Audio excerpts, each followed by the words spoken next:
ni hian thil chi hnih pakhat hi earning ania pakhat hi games atanga pawisa hlo theina kan sawi dawna hei hi earning apps ani ta a hei hi game anga pawisa lakna ani ve thung ta a tichuan chu a englo hi a game ai pangai hi hei hi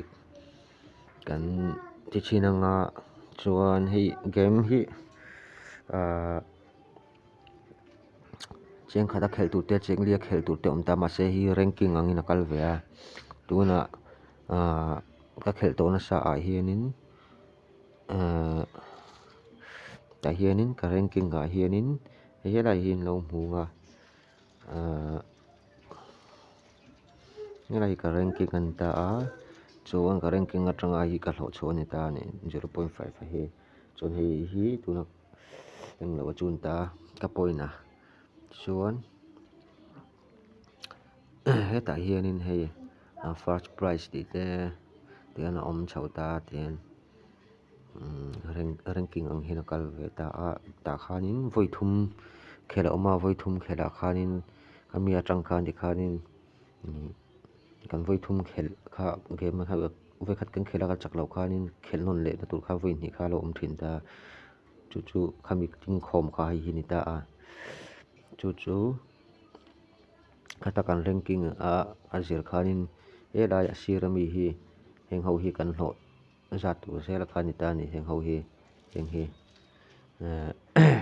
tichuan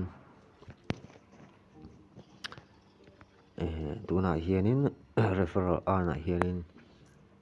chenga pakhata khan pakhatina ron sign in khan chenga an ta referral an hi pahnih ka nei to a chenga pakhat hi ka hmang to a tichuan tuna ka referral an te nen ka nei hi wallet ah hian cheng ruk le pawisa pahnih awm ta mahse kha he kan englo hi kan referral hi game khelna kha kan hman kha ngai ta a tichuan tuna cheng khat a hi kan withdraw thin anga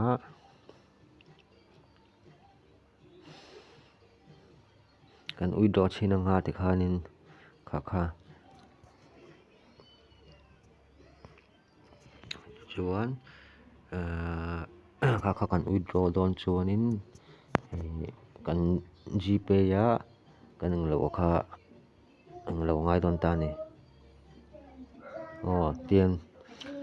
kan gpay a kan englo a hi angai ta a chu kan copy dawn ni kan copy anga UPI kan ID hi kan copy anga tichuan tah hianin kan pitch anga tah hianin tichuan tikhan kan withdraw thin dawn ani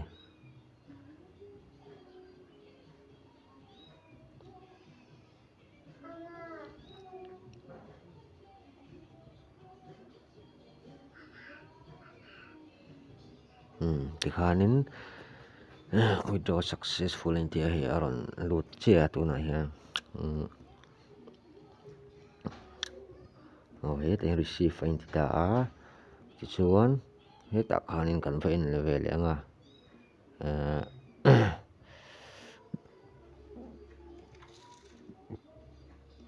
ta hian ko kan receive na aron lang takuwa chuan chu tah hianin transaction hi kan englo nga tah hianin he ta hi nilo mu the mo he ta hi cheng khat kha china kan englo kha ni he cheng kan withdraw time kha hi ni ta a tikhanin withdraw hi ol sam em boka tichuan pakhata kha kan soi vele anga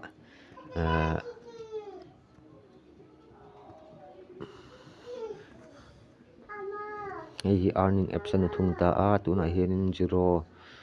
ka nei ta a tichuan hei hi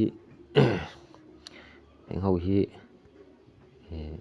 kan hno tur ang zat khan hi ta hianin task kha ti ve ngai kha awm tir heng ho hi kan hno tur ve zel kha ni ta ni chuan a hnuai kan thai thla anga hei tian chi hrang hrang a hi tian awm zel ta a chu application hi tum hma kan install ngai lo kha ani tur ania chuanin tlem naw hi kan lut chin anga tian hei a step kan earn dan tur kha step by step in tian awm ve zel ta a step by step hianin tian chuan hei hi hei 10 days tal kha a awm ve te kha ngai ta thena phei chuanin chuan hei pawh hi withdraw hi a ul sama chuan referral earn ah hianin somhnih pakhatah hianin somhnih zel hi a hlawh theih bawk ani chuan khangkarawnh sawi te pahnih kha tuna video in enna description ah hianin link a lo danga in download ve dawn nia khati kha zawng khani mer ase